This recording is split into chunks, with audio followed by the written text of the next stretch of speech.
Calls are growing for an apology from Boris Johnson over recent comments about Muslim women wearing the burqa. The former Foreign Secretary compared them to letterboxes and bank robbers. The comments have divided the Conservative Party, with its chairman saying Johnson should apologise and Theresa May agreeing. The question of how a woman should dress is a matter for a woman's individual choice. Nobody should be trying to tell a woman how to dress. As we discuss these issues and openly discuss these issues, it's imperative that everybody is careful in the language that they use. It's very clear that the language that Boris Johnson used to describe people's appearance has caused offence. It's not language I would have used. I think he was wrong to have used that language, and I agree with Brandon Lewis. Boris Johnson made his comments in a Daily Telegraph article denouncing Denmark's move to ban face veils in public. The remarks caused a huge outcry, with many prominent Conservatives up in arms. Former Attorney General Dominic Grieve has threatened to leave the party if Johnson becomes the next leader. Scottish Tory leader Ruth Davidson called the remarks gratuitously offensive, while many have sounded the alarm, claiming they will trigger racist attacks. So, has the former Foreign Secretary highlighted an important under-discussed issue, or were his comments Islamophobic and encouraging racist behaviour? To debate this, I'm now joined by human rights campaigner Hina Khalid and talk radio host and columnist John Gaunt. Thank you for joining me both this evening. Hina, let's start with you. What is it that bothers you the most about this issue? That he's made the comments, or that, as is looking unlikely, he's yet to apologise? I think the first time in my life I can agree with Theresa May that it's up to no one. It's not anyone's decision, especially a white man, to discuss or to have an opinion on how women dress and what they should and shouldn't wear. It's not his job, and it's certainly no one else's to dictate what women should and shouldn't wear. The thing is, it's not about an apology. There's a deeper issue here. The fact that you are affirming the kind of language that racists use, or, you know, Islamophobic people use on the streets. These are women who are hit the most when it comes to anti-Muslim hate crime. And this is the same language that they use on the street. What Boris Johnson is doing is he's legitimising that language and saying, yeah, it's fine to say that. It's just a gaffe. And because of his privileged position, he can get away with that. And I think it's not an apology won't do the job, because that is a belief system. He obviously believes these things. When people believe these things, they start spewing that in various parts of society. And I think we need to hold Boris Johnson accountable. This is also, this is also part of the manifestos of the UKIP party. So where is the Tory party learning its politics from? John, let's go to you. I mean, the Prime Minister's calling on him to apologise. Dominic Grieve says he'll leave if Boris Johnson becomes leader. What do you think? Well, that'd be a terrible loss to the Conservative Party, won't it, if Dominic Grieve leaves? And as for Theresa May, well, she's just an appeaser on everything. She's an appeaser on the EU. Now she's an appeaser on this subject.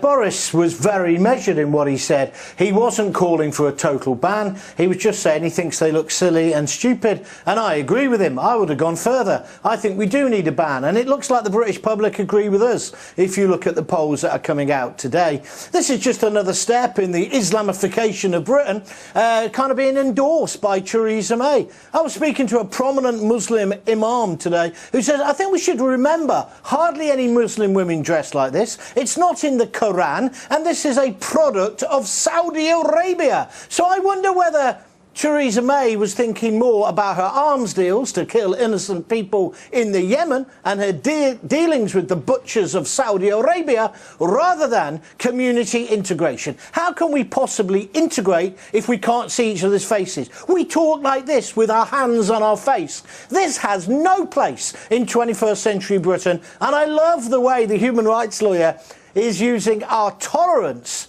as some kind of battering ram. We know these women, most of them are cajoled into doing it. They don't really want to dress like that. It's an act of defiance by the men often. So if we want to talk about women's rights, let's talk about the women's rights in Iran, where they're pulling off their hijabs.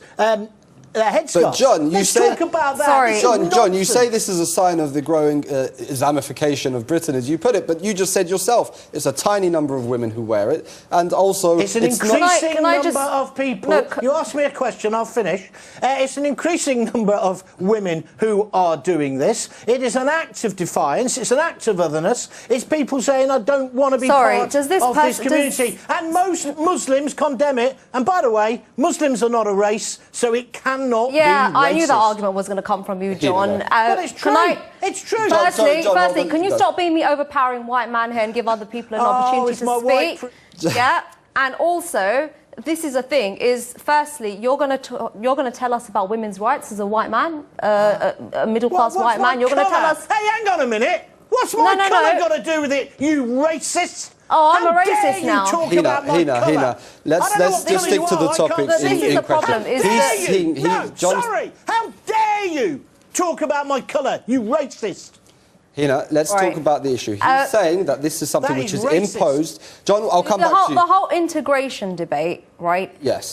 This is a thing. Integration is a two-way street. I'm sorry, I don't know how many women John knows and whether he's actually got any factual evidence as to his claims that the number of women wearing the face veil is growing. Where are the statistics? Where are the facts? How many Muslim women do you know, John, with all due respect? And how many women have told you, yes, we are being forced to wear it? Because that would be interesting. Because if you've got a report out or some evidence, that'd be really interesting. Let me answer the question. I worked with many Muslim women when I was the most successful presenter on BBC Radio London. I worked with lots and lots of Muslim men. I got on with all of them. They were liberal people. This is a small sector. Why don't you focus on what I'm talking about, which is it's Saudi Arabian led. This is a cult within... Excuse me. It's a cult within the community. This will turn more people against Muslims, innocent Muslims. It's terrible what's going on. What we should be saying is, let's have a debate about this. Boris Johnson was right to kick it off. Of course he's doing it because he's trying to take over the Conservative leadership. I'm a big boy. I understand that. But this debate needs to happen. We need to see people's faces. What's wrong with that? It's not in the Quran. Yeah, we need it's to not part of the scriptures, is it? The reason why you want to see women's faces is for your own comfort. Well, how about we start affording these women the comfort to wear whatever they want? Is that... Oh, but we want to have this liberal British... But we want to extend the whole colonial society and we want to live like them.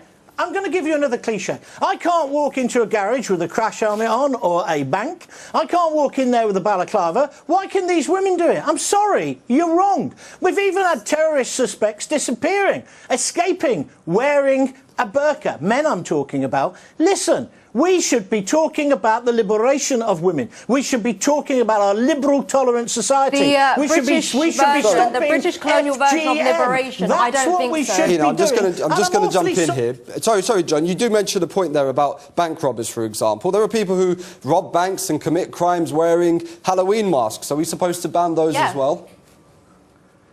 Is this the level of this debate? Is this really Hold on. I'm playing advocacy here. You're saying one second. Don't tell me what I'm saying.